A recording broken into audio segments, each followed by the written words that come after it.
इन लड़कियों के साथ रोनाल्डो ने किया गंदा काम वर्ल्ड कप के दौरान, और वो अपने पैसे जहां उड़ाता है जानकर इलॉन मस्क के भी पसीने छूट जाएंगे। इलॉन मस्क की टेस्ला कार को 19 साल के इंडियन लड़के ने कर दिया और 2030 तक चांद पर इंसान की बस्ती बसाने की प्लानिंग इसरो ने कर ली है।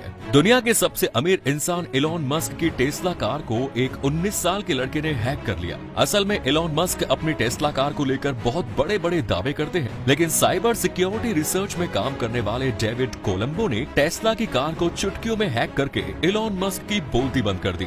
इस लड़के ने टेस्ला कार के दरवाजे खोलने और बंद करने से लेकर कार की खुफिया जानकारी का सारा डेटा और म्यूजिक सिस्टम्स के साथ साथ पूरी तरह से कार को हैक कर लिया। यहाँ तक कि गाड़ी के ब्रेक को कैसे फेल करना है वो डेटा भी हैक कर पूरी दुनिया को चौंका दिया। लेकिन ये लड़का टेस्ला की कार का स्टीयरिंग और ब्रेक सिस्टम को पूरी तरह से हैक नहीं कर पाया। असल में जिस कंपनी में डेविड काम करता है उस कंपनी के मालिक के पास टेस्ला की कार है जिसे उसने हैक किया है। इसके बाद टेस्ला ने इस कार में बग निकालने के बाद कुछ पैसे देकर डील तो कर ली है, जिसके बाद अब कार की हैकिंग होना मस्क के लिए अब बहुत बड़ा सिरदर्द है। लेकिन वहीं दूसरी ओर इसरो ने अपने सिरदर्दी का समाधान ढूंढ लिया है। इंसान चांद पर 2030 तक अपनी बस्ती बसा लेगा, ऐसा दावा किया है चीन के एक वैज्ञानिक ने। इतना ही नहीं, इस तरह की खबरें अब चारों ओर बहुत तेजी के साथ आग की तरह फैल भी रही है। चांद पर जाने के बाद इंसान वहाँ पर अपना काम भी करने लगेगा। इसका मतलब ये हुआ कि धरती से चांद पर जाने के लिए इंसान एक मिडवे का इस्तेमाल करेगा, लेकिन इसके लिए इंसानों को स्थायी तौर पर चांद पर रहने के लिए जाना होगा। लेकिन इंसान के लिए चांद पर जाने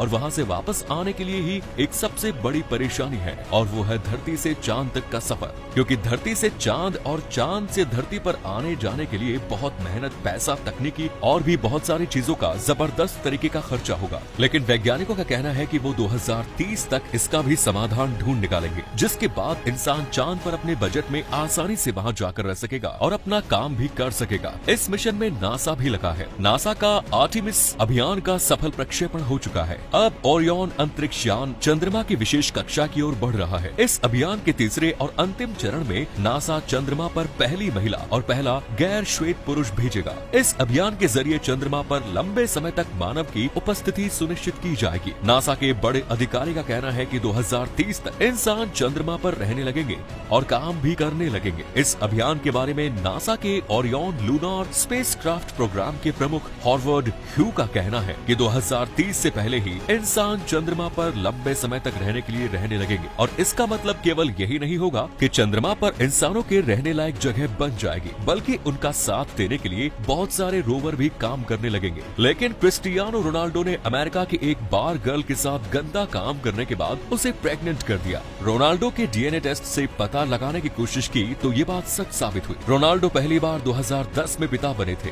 इतना ही नहीं, रोनाल्डो के ऊपर 21 साल की मॉडल नताशा ने भी उनके साथ गंदा काम करके उन्हें प्रेग्नेंट करने के आरोप लगाए। नताशा का कहना है कि रोनाल्डो उसे रात भर अश्लील मैसेज करता था, जिसमें वो नताशा को बिना कपड़ों के देखने की बात करता था। फुटबॉल सुपरस्टार क्रिस्टियानो रोनाल्डो पर अपनी गर्लफ्रेंड जॉर्जिना रोड्रिगेज को धोखा देने का आरोप नताशा ने ही लगाया। ब्रिटिश अखबार द सन के मुताबिक नताशा का कहना है कि रोनाल्डो उन्हें सीक्रेटली मैसेज कर रहे थे। नताशा ने ये भी दावा किया है कि अपनी पार्टनर जॉर्जिना रोड्रिगेज से मिलने के कुछ महीनों बाद भी रोनाल्डो ने उसके साथ मार्च में रंगीन रातें बिताई और इस बात को सीक्रेट रखने को कहा। इसके लिए नताशा को रोनाल्डो ने मैसेज करके कहा था, टॉप सीक्रेट प्लीज। लेकिन इसके बाद दोनों के बीच कुछ ऐसा हुआ कि नताशा ने रोनाल्डो की गंदी हरकत के बारे में पूरी दुनिया को टीवी पर बताया। उन्होंने कहा कि जब वो पुर्तगाली रियलिटी शो में गई तो रोनाल्डो ने उसे ब्लॉक कर दिया। उसने केवल शारीरिक संबंध बनाने के लिए ही मेरा इस्तेमाल किया। सबसे हैरत की बात यह है कि उस वक्त रोनाल्डो की गर्लफ्रेंड जॉर्जिना भी प्रेग्नेंट थी और इसी समय नताशा भी 8 महीने की प्रेग्नेंट थी। असल में नताशा एक मॉडल है और इंस्टा पर इसके लाखों फॉलोअर्स हैं। लेकिन रोनाल्डो भी कम नहीं है, वो बहुत बड़े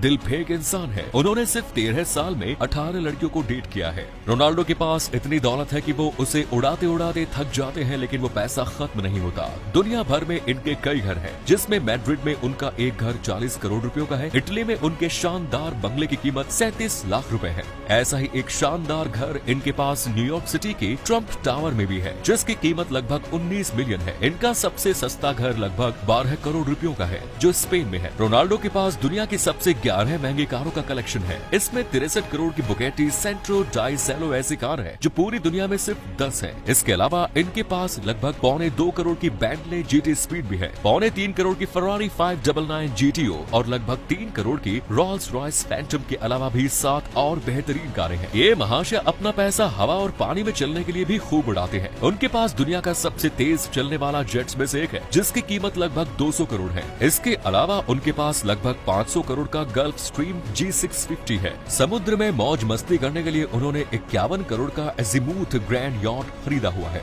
रोनाल्डो के पास इतना पैसा है कि वो अपने हाथ में 18 कैरेट के सफेद सोने में जड़े 30 कैरेट के 100 से ज्यादा जड़े हीरो वाली गाड़ी रोलेक्स GMT मास्टर पहनते हैं, जिसकी कीमत 30 करोड़ है। इसके अलावा 17 करोड़ जैकब 2 को वॉच भी। रोनाल्डो पहनते घूमने फिरने में भी ये इतना ही पैसा आंख बंद करके उड़ाते हैं। एक बार उन्होंने इटली में घूमने के लिए 1.63 करोड़ का यॉट बुक करके उसको यूज ही नहीं किया, बल्कि उसके प्लेस पर वो एक होटल में रुके जिसका एक दिन का खर्चा लगभग 80 लाख था। वो इस होटल के कर्मचारियों से इतने खुश हुए कि उन्होंने उन्हें टिप में 1 लाख रुपए दे दिए। कोविड-19 से बचने के लिए उन्होंने 408 करोड़ का एक पूरा आइलैंड ही खरीद लिया, जिससे वो नई ऊंचाइयों पर पहुंच गए। लेकिन भारत में एक ऐसा पर्वत मौजूद है जिसकी ऊंचाई पर आज तक कोई नहीं पहुंच पाया। कैलाश पर्वत पर आज तक कोई नहीं चढ़ पाया और जिसने कोशिश की वो अपनी जान से हाथ धो बैठा। ऐसा कहा जाता है कि इस पर चढ़ने वाले लोगों को अलग ही तरह का अनुभव हुआ है। उनके शरीर के बाल और नाखून तेजी से बढ़ने लगते हैं।